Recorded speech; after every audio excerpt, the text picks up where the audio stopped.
Well, I'm out here on my farm today, and I wanted to just kind of walk through everything I've done in the short time frame that I've owned it. I've owned it for about 2 years now, which, when you think about how long some of these projects take to transform a property, is a very short time frame. But I wanted to just talk about, how the order of changes that I made, how they look now compared to when I bought it 2 years ago, the things that I thought about from the beginning when I'm trying to turn this into a premium whitetail property. Essentially, what types of things it was going to need, and how that relates, especially to small property management. When I think of small properties, I'm thinking, anything from 10 to 50 or 10 to 60 acres. This property is actually a touch bigger. It's closer to 100, but I'm not counting basically all the tillable acres. I'm talking about the 50-ish acres that I had to work with to make changes to right away. Although I will mention the tillable acres I did just this spring turn into habitats. It's a mix of CRP as far as native grasses and prairie goes, along with planted trees. I planted about 6,000 trees, so that's going to quickly become very, very relevant habitat for this farm. I just watched a deer, a little buck, bound off into the corn. But for now, I'm going to focus on, like I said, the 50-ish acres that I had to work with right away. And, one thing to keep in mind, while I hope, people can take and apply some of this to their own situation, all properties are so unique. The layout, the size, what you're working with, what the neighborhood's like, all those types of things. So kind of keep that in mind. Everything that I did may not make sense for your situation or another property, but I more or less just want to kind of lay it out there and let guys have visibility onto how these projects have turned out so far, and things I'm hoping to do in the future. Where I'm standing right now is really in the heart of the property. A lot of things coming together right here. And backing up a little bit, when I bought this a couple years ago, it was basically a cattle farm. The landowner had run cattle pretty much over the entire thing. There was an area along the creek that the cattle couldn't get into and was good cover, but for the most part, it's your typical cattle property. A lot of pasture. The timber that the cows could get into is your typical cattle timber, pretty well browsed, not much undergrowth. So when I think about transforming a property into a whitetail farm, I primarily think of food and cover. Water's another element, and this farm has some pretty good water sources on it, and I plan to put a pond actually in this area very soon. So that'll change the game for sure. But for the purpose of this video, I'm going to cover those first two elements, the food and the cover, both of which really this property was lacking right from the beginning. I'll start with the food decisions that I made, and again, this is really where the uniqueness of the properties comes into play, as far as where you put food. I had a couple options. There was plenty of open space to put food plots, obviously, a lot of cattle pasture to deal with, but my thoughts were to keep the food near the center of the property. Essentially, where I'm standing now in the middle, I'm surrounded by my core food plots. I've got a few other little smaller plots spread out, but pretty much all the core food, both my grains and my greens and my clover, are here in the center of the property. I want the deer, focused here. If they bed closer to the perimeter, that's fine, but I still have really good access through creek systems and multiple sides of access to the property that I could still get in to hunt these areas. But I didn't want the deer feeding in food plots on the exterior of my property. I wanted them centralized. One, it just results in less pressure, both from the outside, from neighborhoods or people driving by, but for the deer too. They're gonna move so much more in daylight, feel so much more secure when they are secluded, and this works out perfectly. This kind of low-laying area that all the plots are surrounding is not visible from anywhere, not visible from where I come into the farm, not visible from any roads, and so it makes a lot of sense. There's cover adjacent to it. The deer don't have to go far to get to the food or back to the cover. So it makes a lot of sense to keep them centralized.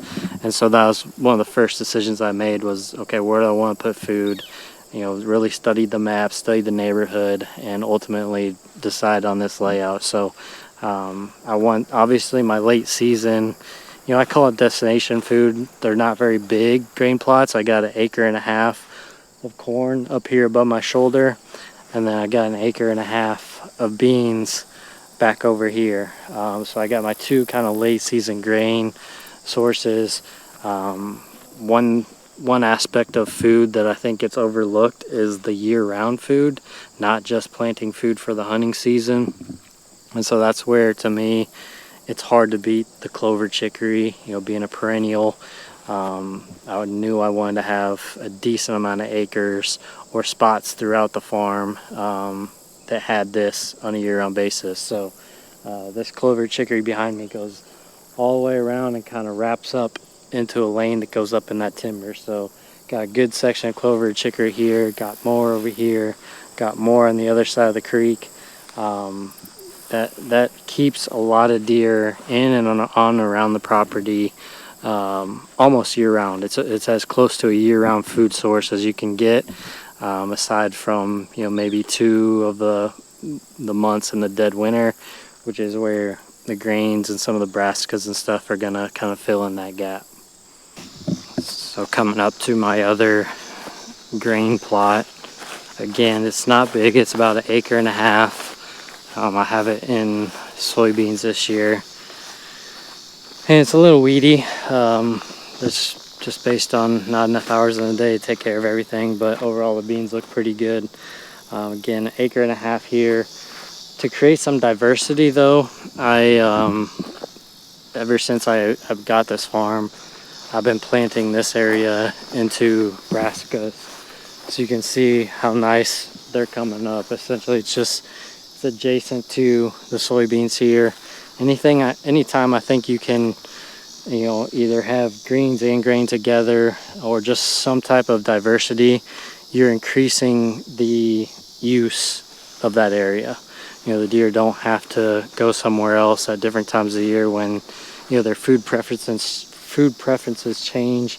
Everything that they want is right here. So, anytime you can create that diversity, I think it's a good thing. I love how this is looking. It's kind of a long lane. It opens up out there a little bit, but there's fence gaps and everything comes together again. Like I said earlier, I can come in from the opposite side with a predominant north or west wind, pop up, and then I'm hunting, all the core food. So this looks really, really good. Still got another 1.5 months left of growing. The soybeans will start turning yellow pretty soon. So all the food is looking really good this year. And I expect this to be just a major hotspot all fall, which again, that's why I all kind of designed it together here in the center. Make this the spot the deer want to come in the afternoons. It makes my hunting access and hunting strategy of where I need to be a lot easier. This is the main creek that runs through this property, and kind of just a side point, but my access, a lot of times I'll drop down and I can go either way once I get down this creek, but my access really dictated the food location too. If you can't get in to hunt it, and more importantly get out at the end of a hunt, you may not have the food in the right location. Access is everything, especially on small properties. They just take less pressure. It's way easier to burn out a small property than it is a big one. So access is critical, and this creek plays a big role for me. Well, here's more or less my only exterior plot that I have. This one is really built on just having a different wind opportunity to hunt. It's super easy access over here. Can hunt it on a bunch of different winds, but as you can see, this is a brassica and cereal grain mix, doing phenomenal right now. My daughter came out and helped me plant this just a couple weeks ago, so it's growing really well. And the reason I have it, it's kind of a long 3/4 acre rectangle, and I have it teed to this little interior clover chicory plot. So like I said, I have a few little small, you can call them kill plots. I don't hunt on this particular clover chicory plot very often, but it works really well as a transition out to this brassica plot. The deer are in there all day long. It's such a cool little spot right along the creek, and provides a good amount of forage throughout the entire year. Plus they have all this food out here that I'm standing in for the fall and the winter. So that's pretty much the food as far as food plots go, and how I laid them out. You know, one, considering access, how can I get in and out? Two, where do I want the deer feeding? You know, from a secluded location where they're going to feel comfortable. And three, making sure I offer that diversity. You know, give them as much as I possibly can to cut down on them leaving the property and traveling to find what they want. A good diverse mix of food sources. Of course, food plots are only part of it. You know, there's a lot of natural browse and things you can do to kind of increase that. For example, the acorns. You see how loaded this one is this year. Just once we get into these timbers, making sure that you're kind of allowing those the best chance to produce a good crop. You know, freeing up those trees from some of the junk trees that are competing, things like that are more timber oriented. But I wanted to first start with the layout of the food and the food plots and the changes I made right away. Basically going from cattle pasture, no food, to a really good diverse mix of food plots and what I think are the right locations. There's really not many changes I would make based on watching the deer activity the last couple of years. So the next element, and I would argue is possibly the more important element when it comes to small property management and habitat, is cover. With small properties, it's all about increasing your holding capacity. You know, how many deer can call your property home?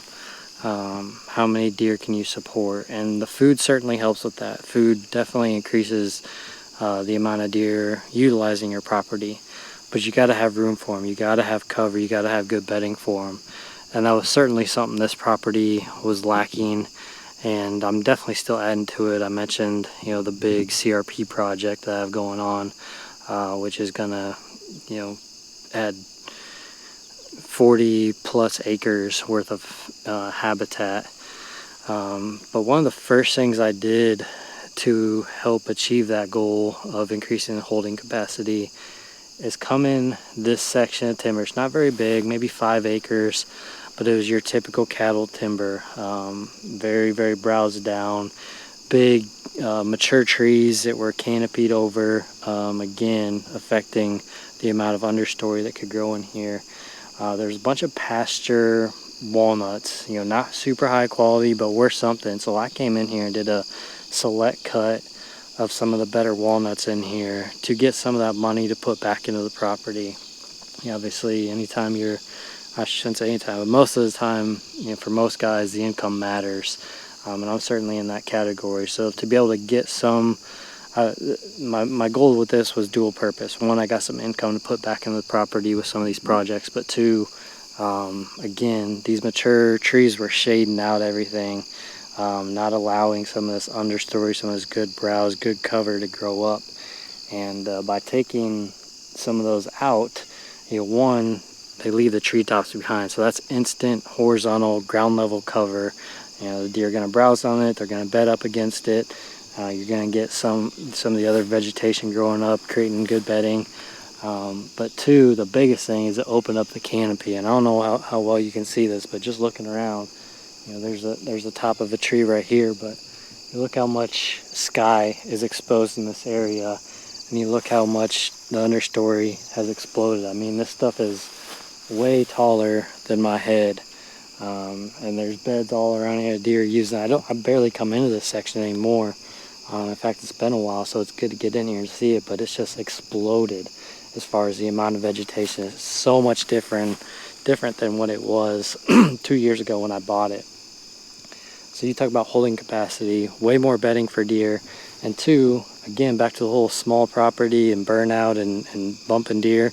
You know, a deer bedding in this or anywhere up in here, granted it is late in the summer, a lot of the vegetation is going to fall over, but there's enough of it growing up that the deer aren't going to be able to see you coming from a long ways. And that makes a small property hunt so much bigger. So this is so cool to see. I love how this exploded in here. But one of the follow-up projects that I did after taking some of those walnut trees out is I came in here and planted about 200 trees in this section and tubed them. So there's one here, and we're, like I said, we're 2 years down the road, less than 2 years since I planted these. You can see they're already starting to grow out the top of these 5-foot tubes. So protecting them from the deer browse, and those tubes kind of act as a little greenhouse. Those trees grow really quick in there. So I have those spread out all the way through this patch of timber that I took walnuts out of. But it's amazing. And I didn't come in here and ransack this timber. There's still a lot of quality walnuts in here that'll be, valuable someday. But I took the ones that were way over mature, the ones that could potentially blow over in the next windstorm. Just made a lot of sense. It achieved my goal of creating cover, and it put a little bit of income in my pocket that I could put back into the property. I just took a few steps here and came to basically the perfect example of what I was just talking about. One of those treetops that's fallen, now horizontal on the ground. And look at the bedding right here.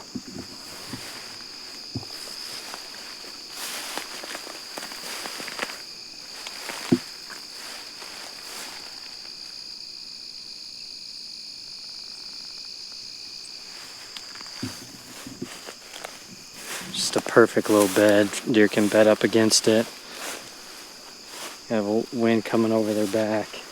They've got various escape routes, of course, but just cool to see the utilization and what was, I won't say it wasn't utilized 2 years ago, but certainly not to this extent.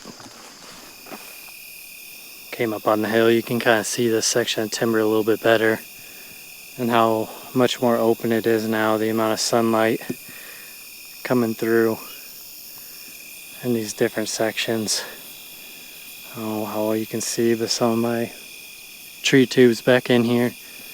So just really cool to see how much that has transformed. Big south facing hill, deer bed in here all winter long, and then the food is not too far, it's just adjacent, a couple 100 yards right there. So just killer bedding, and it made so much sense to really thicken that up and again keep the food on the interior of what is turning into really good bedding.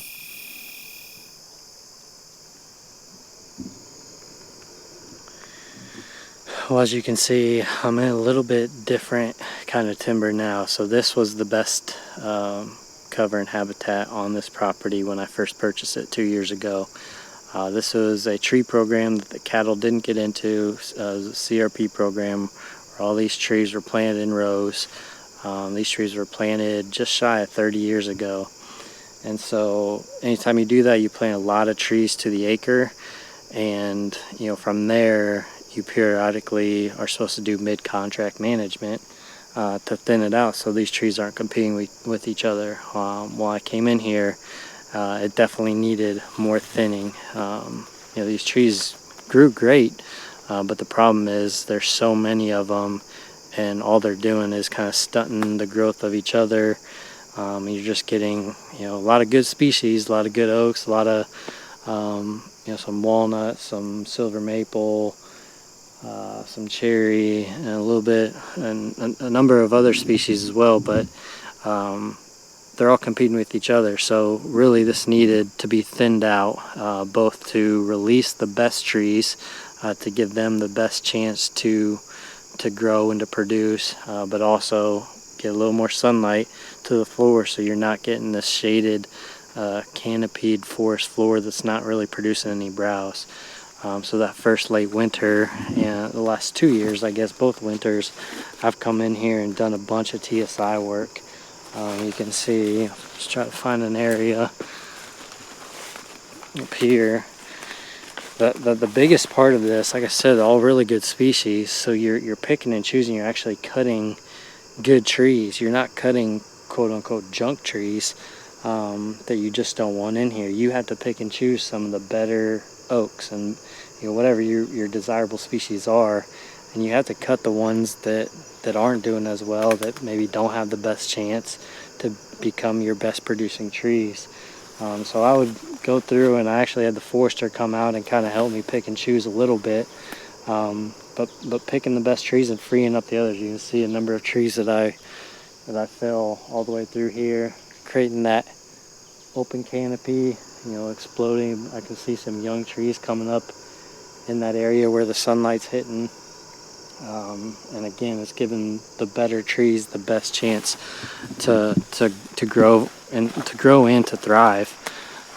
So kind of the opposite, not necessarily trying to thicken it up in here. Yeah, I definitely want a thicker understory, but more or less thinning it so that all these trees aren't growing up, just a bunch of vertical cover. I'm creating some horizontal cover and allowing these better trees to grow without competition. So even this has really changed a lot in the 2 years. This is still such a cool spot. Basically, almost where I'm standing is where my big deer that I killed from this property, I killed him maybe 75 yards that way, and he came and fell right in this spot. But this corridor through here, I saw a lot more deer bedding and utilizing this spot this past fall, way more than I did my first fall hunting this. So that was always really cool to see. I hunted with my recurve quite a bit from a tree over here and had a lot of deer on this hillside. But this whole stretch is like this, so I'm just kind of chipping away at it, taking little half-acre sections, acre sections, and focusing on the TSI to make this better habitat. And again, increasing the holding capacity. I'm creating a lot of horizontal cover here, so that when I'm coming in and out up here, I'm coming in undetected. And like I said before, it makes this property hunt so much bigger, and it keeps the deer secure. You see more daylight movement. There's so many benefits to doing these types of habitat projects. To wrap things up, hopefully that was at least interesting to see. Like I said, all properties are so much different, and I could spend hours upon hours, just walking through here and, show. I just love coming out here. I can't tell you how rewarding it is to see this place transform. Probably the most telling sign is just the amount of deer that utilize this property now compared to when I got it. I can tell, one, by sightings, but two, just the amount of browse everywhere on the food that I've planted and the timber on the forage. It's just very, very evident that there's a lot more deer calling this property home than there was before, and that's really what it's all about on these small pieces. You need to ask yourself, what can I do to attract more deer, one, to hold more deer, two, and how do I make the property hunt bigger? I think those three questions will really lead you down a path of thinking about the projects that need to be done. Create some ideas of what you can do on your specific property. But if you can attract more deer and hold more deer and make it hunt bigger, you have everything you need. No matter how small the property is, you're at least giving yourself the best advantage to having some good hunting and just overall enjoyment of wildlife utilization of your property. So good luck out there. Make sure to have fun along the way and reach out if I can help.